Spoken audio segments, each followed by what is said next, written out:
Okay. So hello, everyone. Good day. I'm so excited to be here with you all. And I'm really excited that we're videoing this and that your peers and classmates who are in IDS will get to view this when they have the time to. I definitely want to open it up at the end of the presentation today for questions for those students that did attend today and are on the call now. I do want to make sure that it is worth your time, and anything that might be pressing, we save some time to get that answered. But I'm happy that this will be on hand. And if you want to if you're here and you want to take a further look and check it out, we're videoing it today, which will come in handy for later on.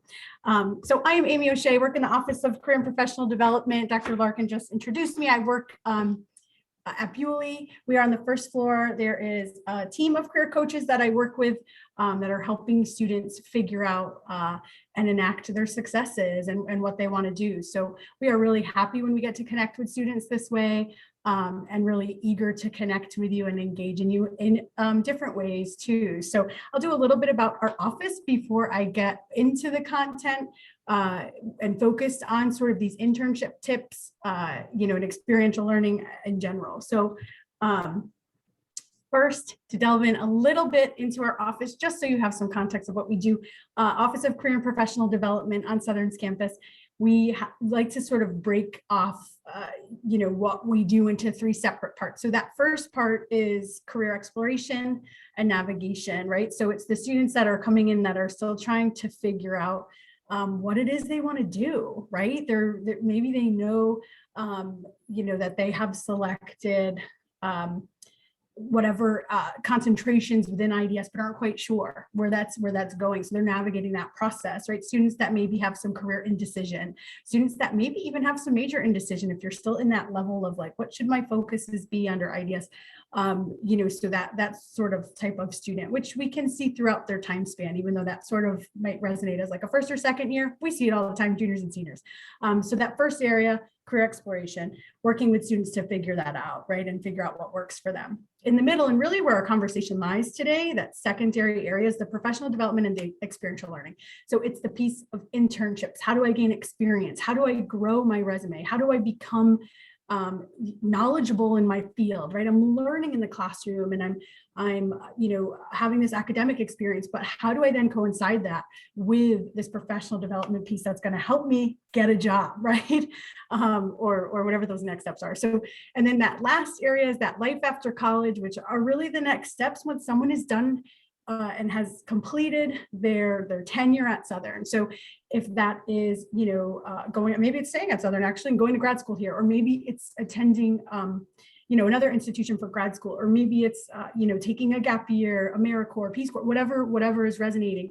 And then for a lot of Southern students, for most Southern students, it's that career, right? That next step. So we want to help with all that like transitional process for the students at Southern, really, so that they can, again, enact their own definitions of success. We want you to be able to identify that, and then we want you to be able to make it come true. So anything and everything in between, and what we do falls into sort of these three lumps, and that's the best way we've decided to sort of get it out to everyone.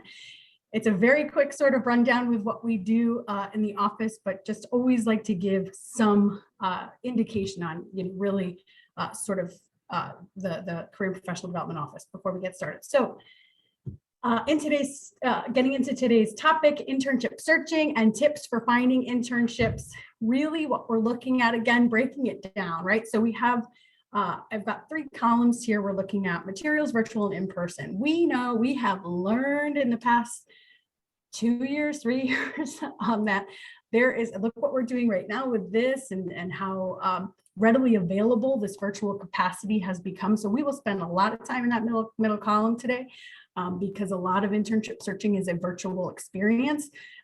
We will get into some in-person stuff that is happening that will help you connect to possible internship employers. And then first, the material piece.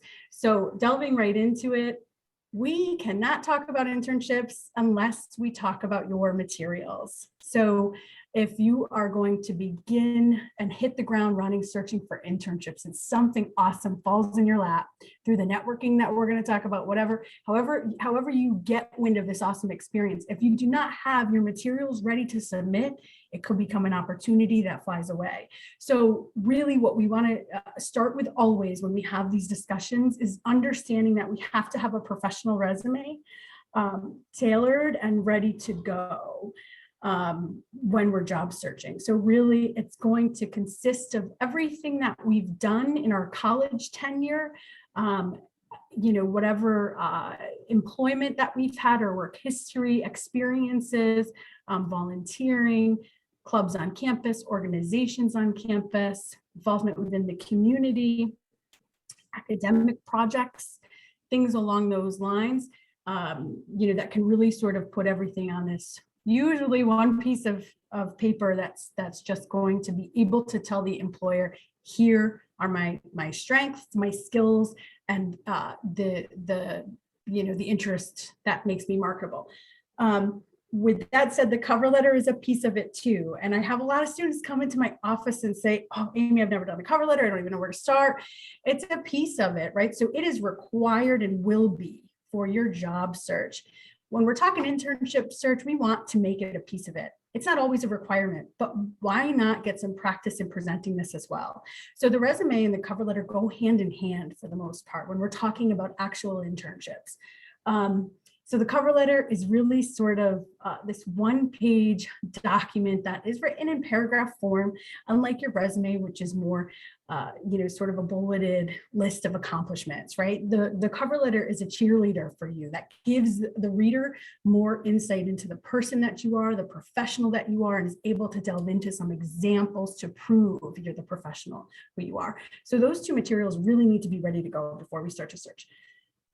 Portfolio, online portfolio, social media cleaned up, things along those lines need to happen sort of simultaneously as this is going on.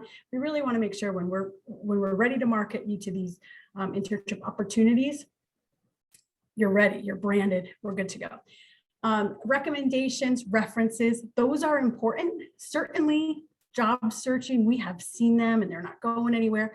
And internship searches, not all the time is there a reference necessary or a recommender necessary, but you want to have them ready to go. And then you have someone for your job search as well, which is probably another year from now or wherever that is for you, even a semester from now, right? So getting those materials together, really sort of getting yourself into presentation mode, getting yourself into personal branding, getting yourself into, I am ready, I've got all of this lined up, now I'm going to begin to search. You can search while you're doing that, but just keep in mind, you might find something great and then you have to work really quickly to get those materials done. So I would say the materials are usually that first step. If you haven't started, it's okay. What we want to do is make sure that you come and see a career coach in the office. You can certainly, we're here all summer. We can certainly see you and work together to create your own tailored materials. It's tough with IDS because you all have different concentrations and focuses.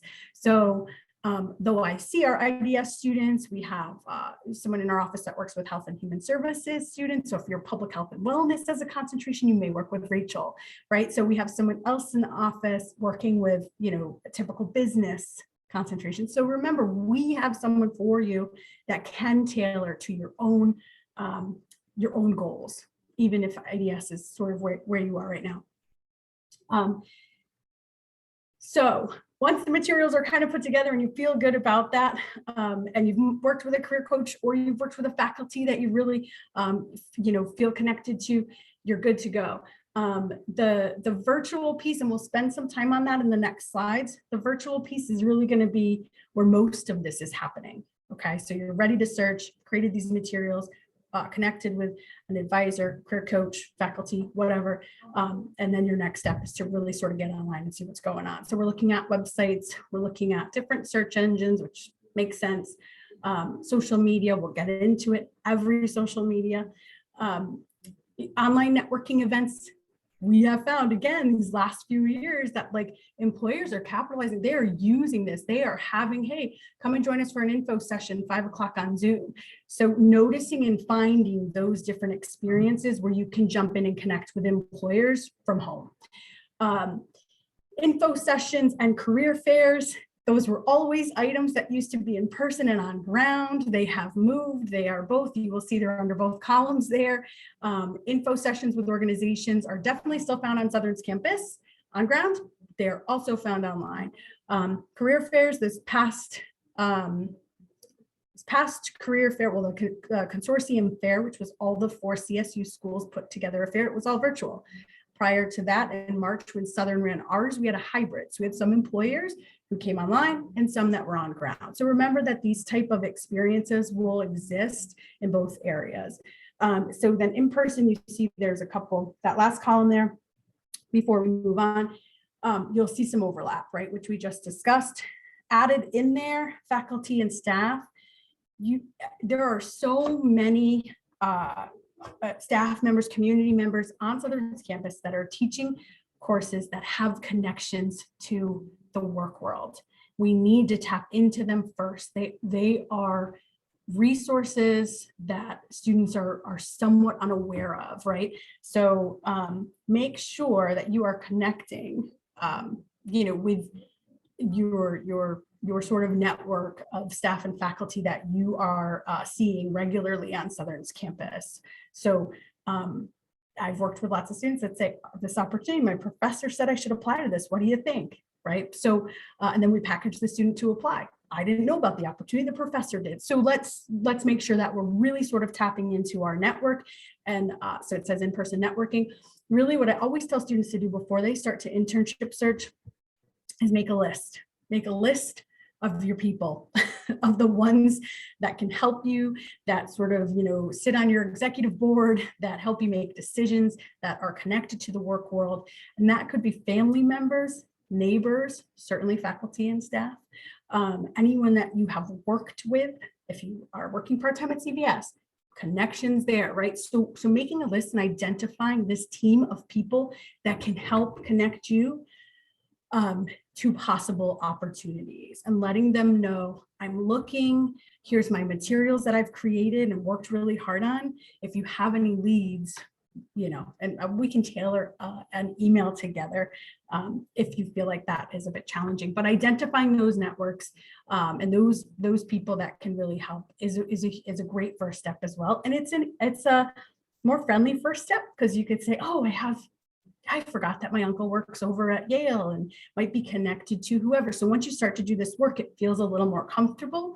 There are people you know, and then there's people they know, right? And that's all what networking is. And then I added in there, so anywhere you are in person, I guess virtually as well, but anywhere you are, there's an opportunity to network. There's an opportunity to ask people, what connections they may have once you sort of feel that a conversation could head that way. So always remember, when you're in this mode of internship searching, you definitely always want to have your ears perked up, right? So you could be in a class setting, you could be having lunch with people, sharing their experience, you could be at happy hour, someone's talking. So always remember that I need to be doing this pretty consistently.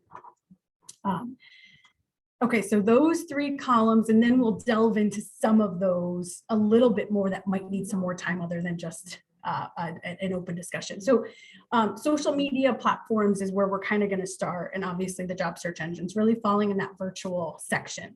So LinkedIn we'll spend some time on, probably one of the best places to be for someone who is internship or job searching. Give you some information in just a few slides in regards to that. Indeed, probably have used it for part-time jobs. It's an internship tool as well. And a lot of people overlook that. You can actually put the filter in that says internship or seasonal or part-time and things like that. You can search right in the keyword internships and use it. So you're just pulling up those type of opportunities. Facebook, believe it or not, I know it's kind of one of those older social media sites that a lot of students aren't readily using, but it is a great place to find things. The jobs portal, it's 2 S's there. It's not a typo. It's job opportunities benefiting Southern students. It's a lot, but what's really great about the jobs portals being spelled that way is when you go onto Southern's website and you put jobs with 2 S's, it's the first link to come up. So it's really helpful in you identifying how to get in. It's a student login, you click it, single sign on, you can get right on. And then we'll go through some other popular ones, but those are the ones that we'll focus on in that first slide there. A little bit about LinkedIn, just because it is the place to be. It's a networking site, right? So it's what we talked about. It's identifying your, connection base, coming up with people that you can link into that may contribute to your next steps. And of course, you want to use it reciprocal, right? So you want to be able to offer help for people too, and later on in your career, you probably will. So a little bit about it. Most recruiters are on here. I got an older study on there, but it's only gone up since then.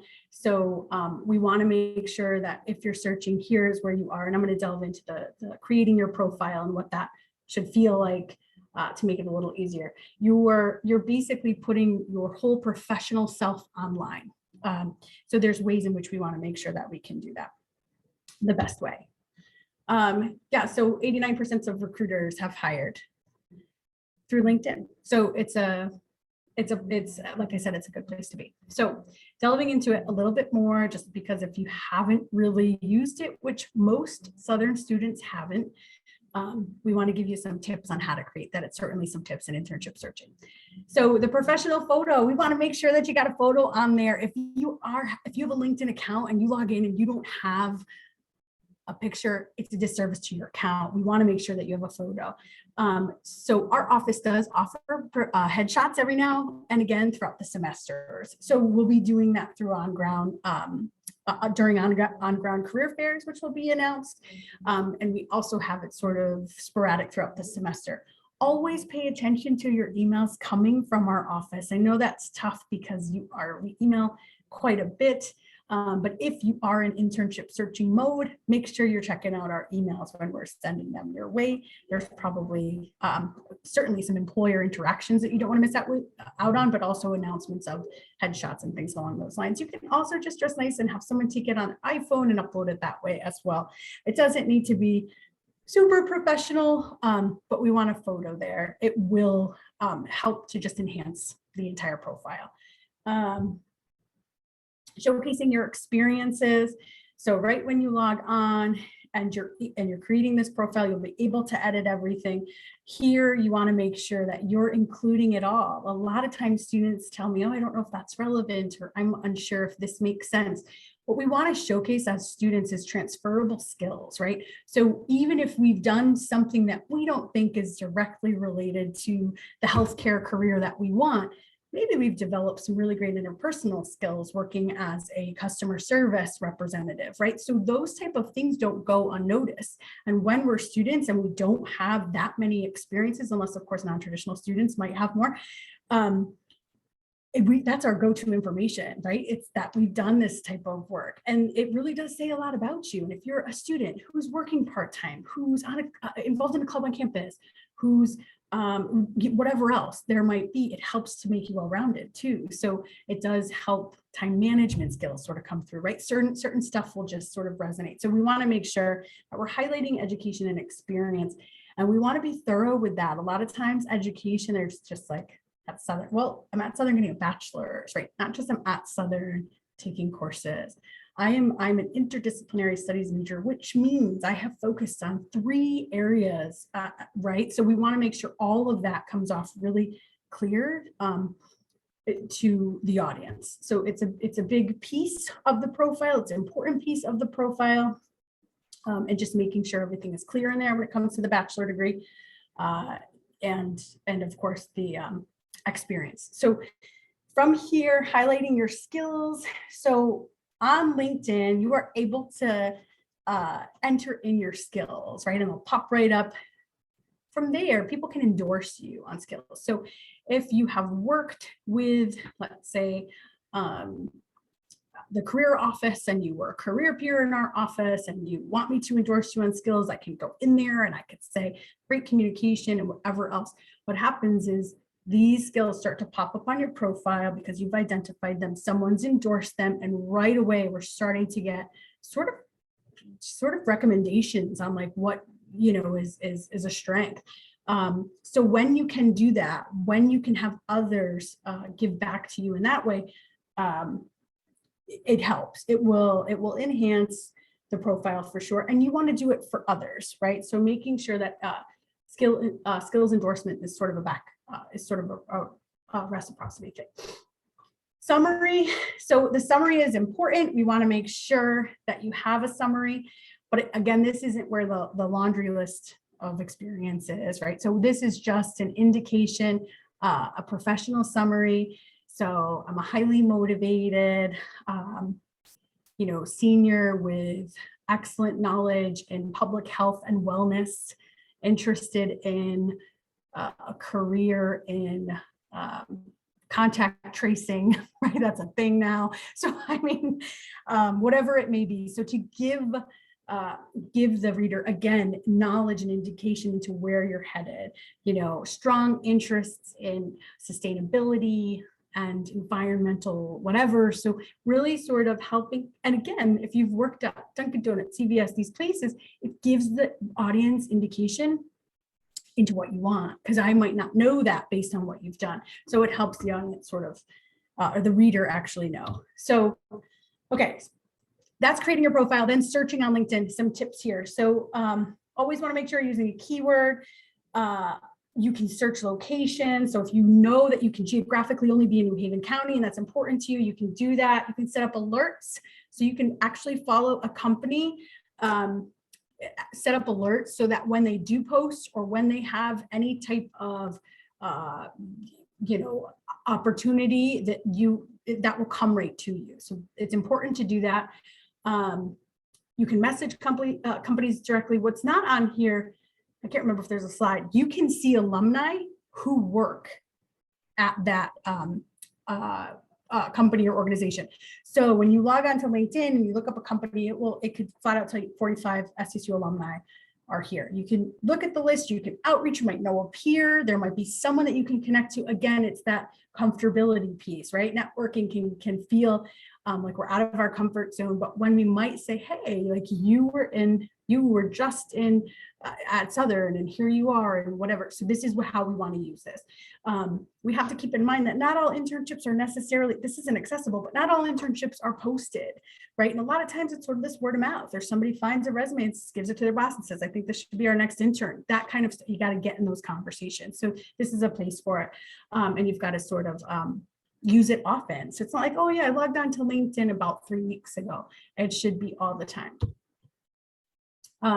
So this is just an example. Once you fill out your profile and you put information in there based on your profile, career interests will just pop up. So this might help you find, you know, jobs that are right for you just based on the way in which you created your profile. So I think that's a really important piece, and you'll see the search jobs, right? So you'll be able to, again, put a keyword in there. I think the next one, yeah, so marketing internship, right? So let's look up marketing internships in New Haven, Connecticut, and here's our list. You see that finance one, you know, down below, right, with a corporation in Shelton, right? Some of these others, volunteer, not necessarily internship, possibly something for credit public relations and New Haven volunteer match, right? So there's a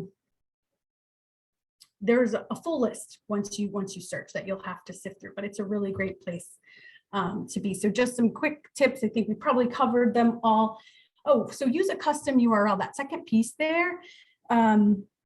When you've created your profile, you can add this profile to your documents. So it can be right on your resume. So when you virtually apply to something, which is really the only way we apply to things anymore, they can click right on that and take a further look into who you are. Why wouldn't you have that?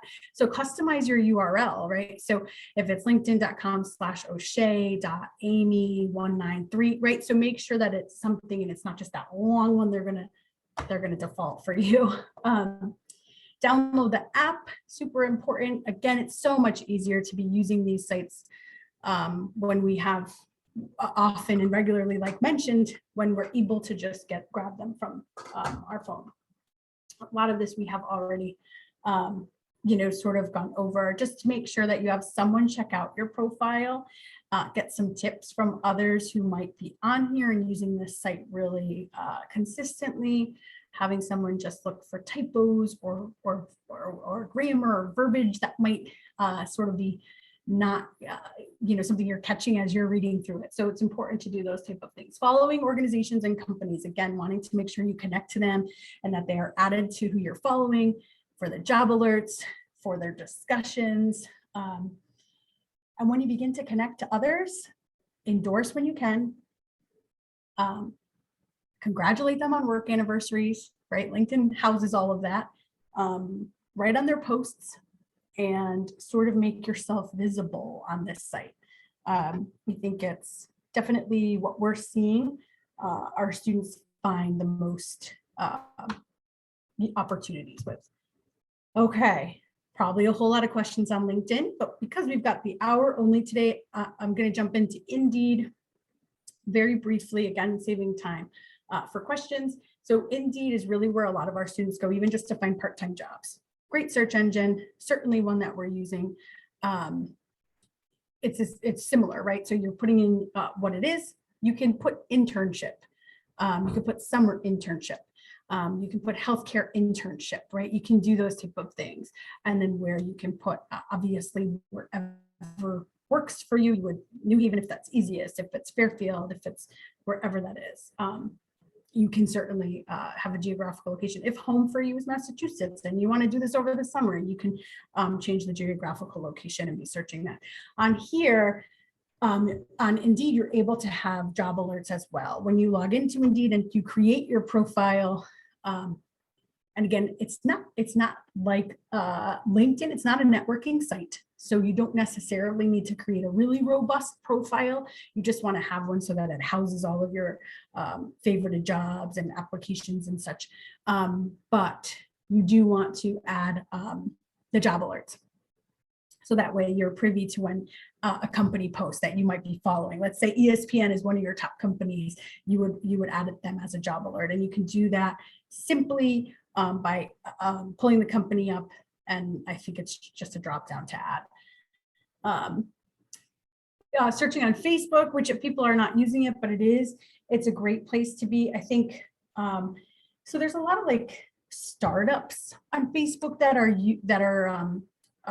startup organizations that are using Facebook to market their internships or to find people. And again, we all know Facebook is a social networking site, not a professional site, but it still does have a professional capacity. So if you want to use it for this, which I think you should, you have to remember who's on Facebook. So a lot of hiring people are using Facebook. I know of people just in my unit that have companies that post on Facebook. I'm looking for an intern. I'm looking for an assistant, whatever for this. So it's a good place to be, but make sure everything is cleaned up on there. It's probably been a while since you've looked at Facebook and managed your photos or whatever that is. We just want to make sure that the professional vibe is there. So this gives you indication, jobs on Facebook. Again, you can search them. They will pull up. You can add job alerts. You can apply now. You can save them, add them for later, and follow the company on Facebook too. So again, if it's someone who you're interested in working with, that's resonating with you, their ethos, their values, you're connecting with this employer. Maybe they don't have any, maybe they're more so focused on full-time roles. You can still follow that organization and do job alerts on there. So that's a really good tip too. Okay, so if you were to click on one, they post it here, you can save it, you can apply now, pretty self-explanatory. And then again, you can follow that page. Okay, so moving from Indeed and from the Facebook site as well, and moving on to the jobs portal. Again, it's the 2 S's. All you have to do in Southern Search is just put jobs in. It's that first link that comes up. It's student login. You click on that and you'll be able to log in. From here, it's similar. You can log in when you go to on the left-hand side, click job/internship search, and you can put in whatever keyword you'd like. If you're looking for a finance internship, you could put finance. You can put teaching if that's your next step. If you want to look at accounting, right? So anything that you want to put in there, you can use that keyword search to add that in to pull all of those up. You can also just click on the field all internships and see what's posted through there. I think that makes sense for people to do that are still trying to see what's out there. If you're not at like the application piece just yet, you just want to see what's available, that's a really good way to go. And you can also just look up geographical location. You only want to see internships in New Haven County. You can pull those up as well, and then start to see what's there. The cool thing about the jobs portal is a lot of these are reoccurring posts. So if, let's say, UBS posts with us every spring semester, right, you'll see that there, even if you're not ready to apply, but you can say, okay, well, that's next spring for me, right? You sort of get in the know of who's recruiting at Southern, the timeframes that they are, and you just sort of get more awareness of that and knowledge into that. So we talked a little bit about setting up company alerts. A lot of times I have students identify, and sometimes you may not know, but if you do know, like organizations that you want to work for, making that list. It's called a targeted employer list. And we know that Yale New Haven Health resonates with you. We know that Anthem resonates with you. We know, and when we think about that, it's not just like, oh, who will hire me? It's where do I want to be? What's the ethos of this organization? Are they connecting with my values? Is this a place I can see myself grow, right? So we're making this list, we're identifying these employers. And what we can do the job alerts and the company alerts, which is really helpful. We've talked about it a lot. But what we can also do once we have a targeted employer list is we can do a cold outreach. And we have our resume ready because we've already created that before we begin the process. We have identified our targeted employer list. A lot of students do know where they want to head. If you don't, that's okay. We can come up with that. So we have the resume, we've got the targeted list. What we're going to do is first, we're going to check and see if they have internships available from their website. What we're going to do second is if they do, we're applying and we're going that route through the way they tell us to. If they don't, we're going to find a contact and we are going to send the resume over and we are going to introduce ourselves and say that we are interested in possible experiences with whatever the company is. I've attached my resume, interested in learning more. And a lot of times they send a link and say, we do have an internship program, here it is. Or they say, I would love to talk to you. Your resume looks great. Or you might not get a hit back on it, but at least you started to get yourself out into this. And those are our targeted, right? Those are our top notch. Those are our dream areas. So it's a great place to shoot for, and we might find something else while we do it, but at least we sort of are throwing it out to that population too, because why not? Other engines. So, I mean, really, you can do a Google search and find any of these. Certainly, I would say adding a few to your internship search helps. Really what we're looking at when I'm talking with students is this is certainly where you should be for the job search.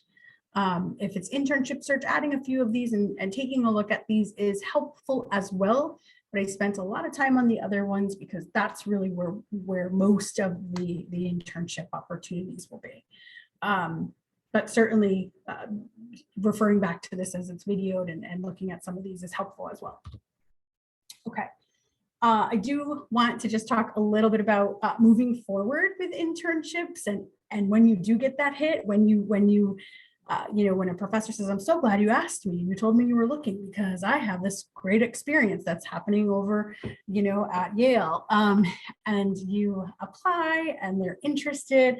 Maybe the next step is the interview, which is sort of maybe another recording that we do because there's a whole lot about interviewing, but I do want to alert everybody, who's listening today and who will tune in, that we have a mock interview module on the jobs portal. So when you log in and you're doing your search, and you can see through here, people interested in your major, here they are. It's a little fuzzy, but it says jobs there. That's where you go to look with the search bar. Here, what you're going to do is choose resources, which is a little further down. Again, it's fuzzy there, but the resources will take you to some different activities that you can do. You can click on mock interviews, and from here you can choose, there's a general interview, or there's an interview based on your field, healthcare interview, things along those lines. I would say jump in there. So it's a little awkward. It's a video, and they come in, they ask you these questions, and then the video starts and you've got a certain amount of time to answer, but it's really helpful. And someone in our office can take a look and say, this is what you did really well. This is maybe what you should work on, and you can delete them and start again, and sort of get used to them. What's happened within the past few years is most interviews start in a virtual capacity. And in the past few years, that's all they was sort of this virtual interview. So it's really helpful now to have this mock interview module with access to what it will really be like in some capacity. We in our office will also work with you to mock interview. We'll pretend we don't know you, shake your hand if that's okay, and then we will ask you a series of questions based on either an actual position you want to bring us or just your field. So, and then we'll give you the feedback from there. So it's definitely a next step after you've identified some internship opportunities, and they may be pulling you in for these interviews. And a lot of times you're not interviewing in that sense, right? It's, sort of, oh yeah, we want to hire you. We love your resume. Let's talk hours. And then you speak to the person, and internships are sometimes different, but in some cases it's really following the job search process, and an interview is necessary too. So keep in mind, there's these steps involved, right? It starts with the materials, going to the virtual capacity and searching through what we spent time on today, but also adding in the company websites, organization websites. It's that in-person, that in-person stuff that's happening on our campuses or just locally. And then of course it's that next step with like presenting yourself in interview and things along those lines. And we are here to help with all of it. So, and again, this is just, I delved in a little bit because I do think it's something when even if you don't have any leads, right? So even if you're not applying, right away, go in and try, right? So then when you are applying, if it happens quick, you've got the time there. Okay, so I think that's where we'll stop and take some questions. I did include my email. Sometimes it's easier to email a question. Certainly, I do think if you have one now and you want to unmute or whatever works best, I think we can do that. Hello. I have a few questions, actually. I was wondering, you said something about Adobe classes, and Okay. It was some other things offered, or I don't know if they were offered. That's what I'm trying to figure out. Were those things being offered by like Southern or the Student Academic Center, the Interdisciplinary Studies? So Kayla, is that? Yes. Kayla, you cut out for me, so I only heard part of your question. I don't know if you could state it again. Yes. Okay, so in your presentation, you said something about Adobe classes or workshops, and I've also been looking for like a marketing, Facebook, Instagram, and Google Ads analytics like workshop. And I was wondering if your center had like workshops for that they put on. So we don't in the Office of Career and Professional Development, but I know LinkedIn has them that you can sign up for. There's also, they're probably marketed too on Facebook. I think there's a few that I've seen too. We don't currently offer any, but that would certainly be something that would give you an additional enhancement, like in your materials and your search, if that's stuff you're interested in. I don't know if I don't know that academic areas do any of that either, but for us, we don't offer it. Okay. If I was to go the intern, because you guys talked a lot more about internships, if I was to go that route instead of like, like a workshop or a boot camp, do you think that I would be considered because I've had slight experience in like my own business endeavors, but I haven't had like an immense amount of marketing at this moment. Like I'm taking most of those classes next year, but I've taken a few and I also have my own business. So do you think that I would still be a good contender to like go out for internships? I'm specifically thinking at Mohegan Sun, the casino, because they Mhm. do a lot of like promotion and advertising and big entertainment and marketing. Oh yeah, I think especially because you're a current student that has your own business. I think that's going to be a great selling point. And sort of these internships, like they're not looking for a ton of experience. That's why they're called internships. I think if it's, that's sort of like the foot in the door is like, I'm a student, I don't have that much experience. Let me start with an internship to gain experience, so that, you then have it for that full-time search. So I think you would be a good candidate. I have to see your whole, your resume and your material and be happy to see you in the office, but it sounds like you would be a good candidate based on having your own business while being a student, for sure. Well, it is like a work in progress. It's a lot of like I have a provisional patent. I'm trying to like get that converted to a design patent. So it's all like Yeah. sold some, now selling, trying to sell different ones and all that stuff. But yeah, I think Yeah. thank you for answering the question. Yeah, I think spending time on your documents and making sure that it's like, conveyed in the best way and that you're giving yourself the best like summary so that even if it's a work in progress, you're doing it. But yeah, I mean, you should outreach for sure. Love to see your stuff. Okay, thank you. Another question I had was, you said a lot about Facebook being a good place Yeah. for internships. I personally kind of abandoned my Facebook back in maybe 2012 or 2013, maybe around the time Instagram came out. And my mother, she's kind of just been not running amok, like she's living her best life, but like the pictures that she posts sometimes, I would not say show me in the best. Not like it's nothing bad. It's just I don't think she gets the best angles. And sometimes I'm really young in these photos and I'm just like, that really just wasn't the time.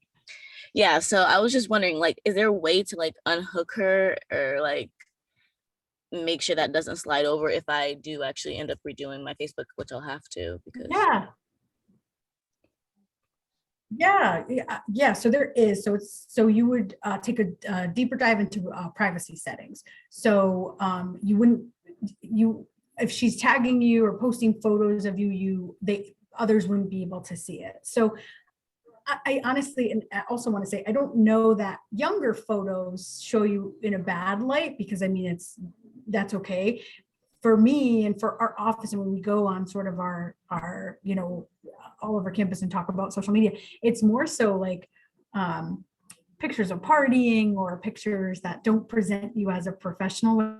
When you're younger, it's a bit different. But I think if they were recent photos that just were all about sort of the social, of course, you're going to have some social content on there, but it's, keeping it sort of, I guess, nothing you wouldn't want like an employer to see in regards to your professionalism, if that makes sense. But yeah, privacy settings, spend some time on that, and you can hide all photos, and you can kind of disconnect to her, but still stay connected, if that makes sense.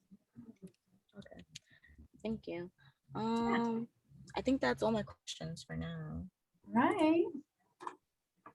I actually had a question that's a little related, because I think Kayla asked some excellent ones. I think that almost sounds like a great opportunity for a workshop by the OCPD is how to do a checkup on your Facebook, or how to sort of make sure that your social media are I don't know, professionally ready.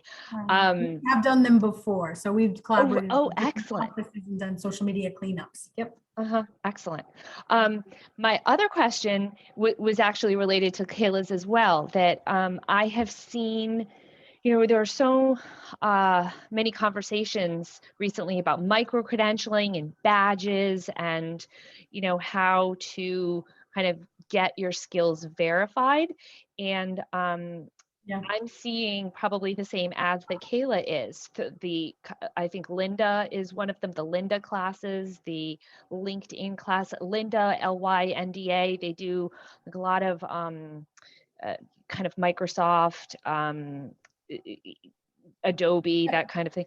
Do you think that those are good investments? Say that they're like $30 or $40. Do you think that those credentials, that could make a difference to potential employers? I do. I don't think it's a deal breaker. I don't think it's going to make or break you, but I think it enhances for sure. And if it's something that, gives you that extra push, or when you're looking at job descriptions, you're seeing that there's actually there's listings of like, we need you to have this skill and that skill, and then you have a credential or certification in that skill, it's going to enhance your candidacy for sure. I don't think that it's necessarily a deal breaker though. I don't think it's a make or break, but if it is a possibility for a student to pay money to do that, I think that it will enhance.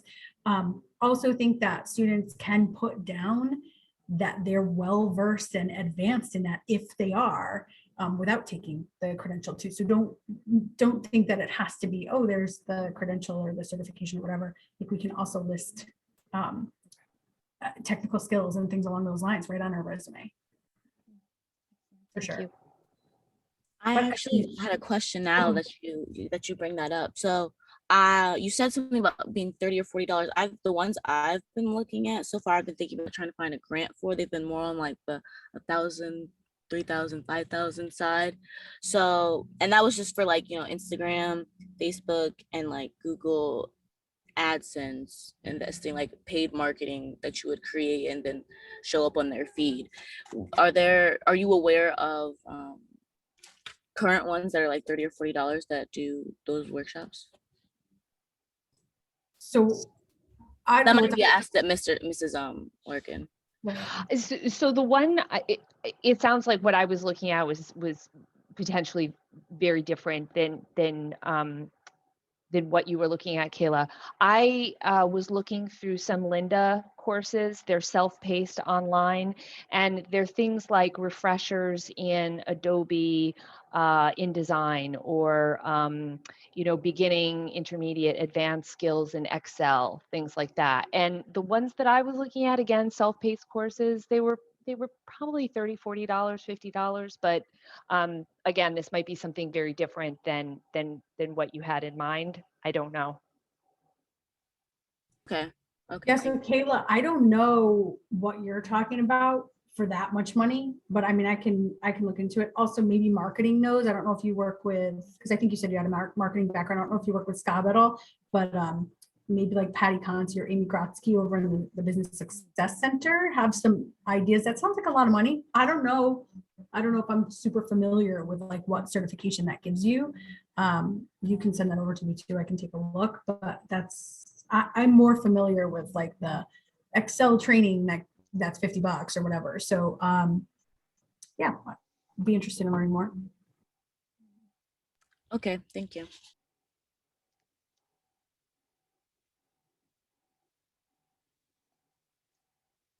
Well, if that's okay, Kayla, your question is okay.